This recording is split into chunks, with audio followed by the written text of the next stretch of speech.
in the House of the Dragon series premiere, The Blood of the Dragon Runs Thick. This recap of House of the Dragon's premiere episode contains spoilers for House of the Dragon's premiere episode. That's pretty much what a recap is. Proceed accordingly. And we're back. All of us, HBO, the Seven Kingdoms, you, and me of course, the guy who recapped Game of Thrones for NPR Lothos, many years ago. We're all of us here, back on our dragonscat. I've written a couple handy primers to help us all get in the right headspace, but essentially, forget what you know, you won't need it much. House of the Dragon opens about 200 years before the events of Game of Thrones. The now 100-year-old Targaryen Dynasty is at its height, as the royal family holds the reins to 10 full-grown dragons. We open at Harrenhal, the vast ruined castle that got famously dracarysed by Aegon the Conqueror, founder of the Targaryen Dynasty, a century before.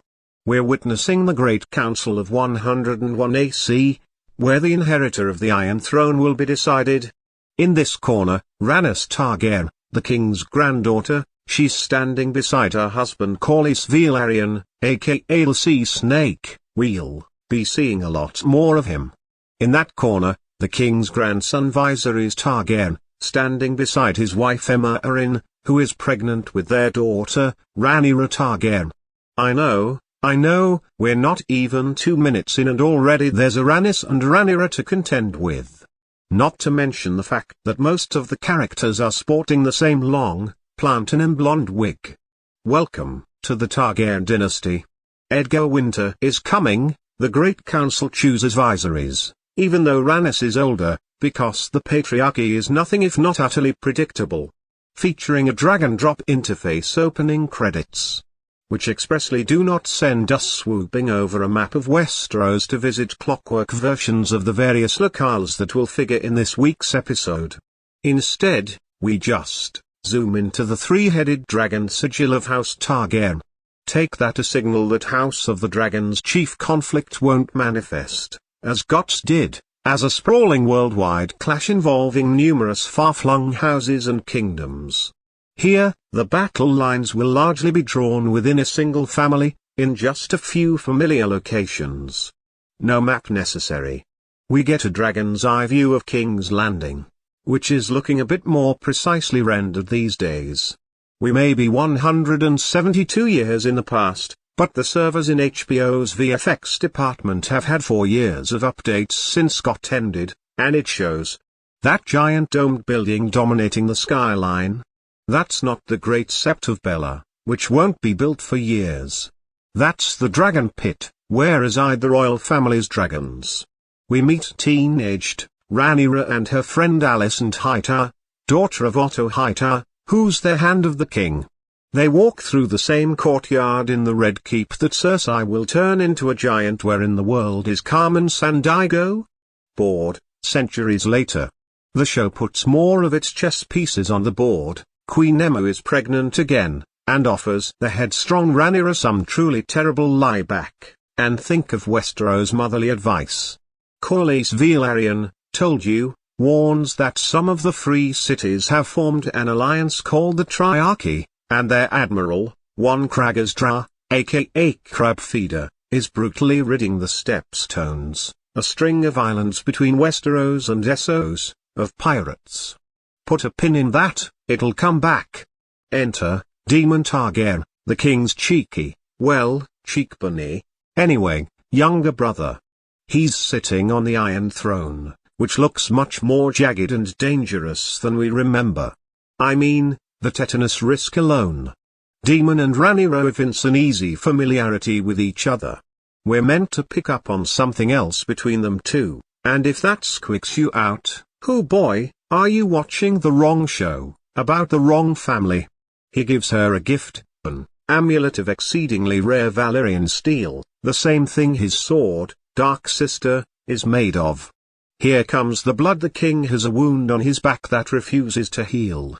He says it's from sitting on the Iron Throne, which is something taken directly from the books that Game of Thrones never picked up on, The Iron Throne is not meant to be a place where anyone can rest easily. The royal coffers probably come with a line item for band-aids and hydrogen peroxide. Were you thinking that House of the Dragon was seeming a little light on gut-level violence, thus far? Oh, you sweet summer child. This next sequence, in which Daemon leads the city guard, aka the Gold Cloaks, as they attack King's Landing's seedy underbelly by sticking their swords into a lot of seedy underbellies, should keep you sated for a while. The next day, Sir Otto Hightower attempts to shame Daemon for his impulsive action, but the prince is supported by Corlys Velaryon and, conditionally, the king himself.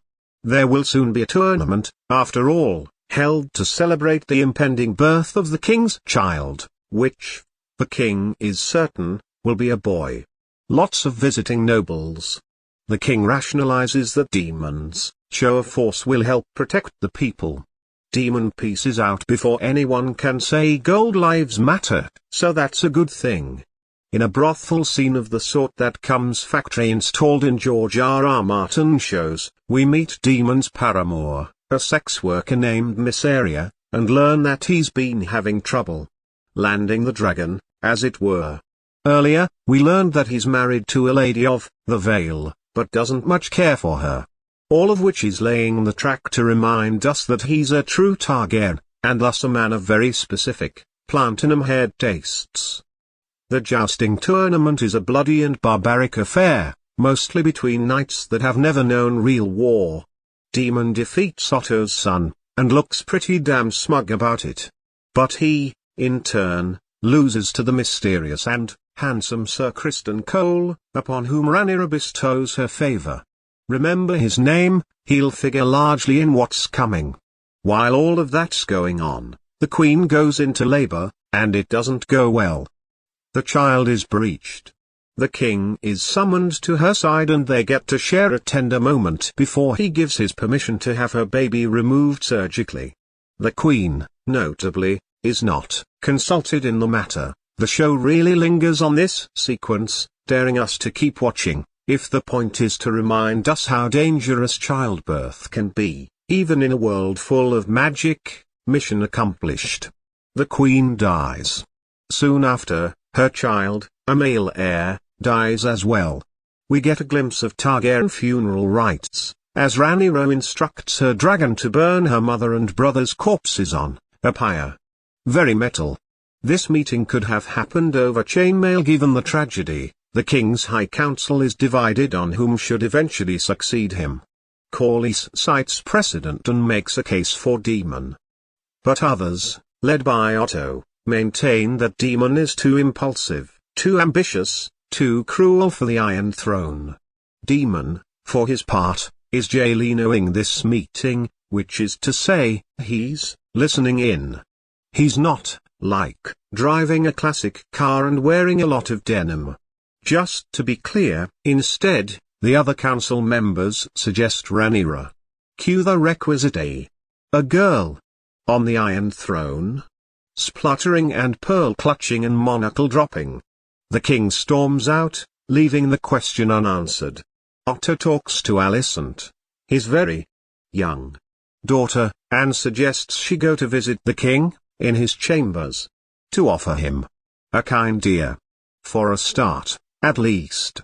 Yes, it's gross, but it's part of George R.R. Martin's whole deal. Fish got to swim, birds got to fly, dads got to exploit their young daughters. Alicent visits the king, and we learn he's the Seven Kingdoms equivalent to a model railroad guy. He seems to be carving an enormous scale model of King's Landing out of stone. Contractually obligated brothel scene 2. Daemon toasts the king's late infant son, calling him the heir for a day. This angers the king, who promptly calls Daemon on whatever the Westeros equivalent of a carpet is. The brothers exchange fiery words of resentment. The king orders Daemon to leave King's Landing and return to his wife in the Vale, and tells him he's no longer heir to the Iron Throne. As if in answer, the Iron Throne promptly gives the king yet another nasty cut. In the cellars of the Red Keep, the king and Rhaenyra chat, under the huge looming skull of Balerion, The dragon that their ancestor, Aegon the Conqueror, rode as he set about, conquering. The king tells his daughter that their ancestors should never have messed with dragons, that they're a dangerous force beyond man's control. And then he kind of sneaks in that she's the new heir to the Iron Throne. Cut to the Iron Throne. The lords of the Seven Kingdoms swear fealty to the king's newly named heir, Princess Rhaenyra, one by one. House Velaryon, House Hightower, House Baratheon, and then, just as we get a flashback of the king warning Rhaenyra that the world will end with a great winter, we get a shot of the current Lord of Winterfell, Rickon Stark, swearing the oath with those round northern vowels I've missed so much. A nice touch. Meanwhile, Daemon and Miss Arya leave King's Landing in a huff. A huff, in this case, is a saddle on the back of Daemon's dragon Caraxes. The fact that he takes Miss Arya with him strongly suggests he's not going back to the Vale as instructed. Parting thoughts, Millie Alcock's Rhaenyra is the breakout star here. She's giving you the requisite cool, patrician haughtiness, but she's able to show you the layers of emotion roiling just beneath the surface, too. I'll miss her when there's a time jump later in the season and Emma Darcy takes over the role as adult Rhaenyra. Is King Viserys meant to be weak, or just not a jerk? Game of Thrones tended to telegraph its incompetent characters, but I don't yet have a fix on what we're to make of Viserys. He loves his wife and daughter, and in GRMM's world, displays of tenderness are usually a harbinger of doom. House of the Dragon is based on the 2018 book Fire and Blood, which is presented as a series of conflicting historical accounts, written in different styles, from different points of view. Lots of stuff is left open to the reader's interpretation, which makes it a fun read, but serialized television can't be so coy. The show's gonna have to pick a side and explicitly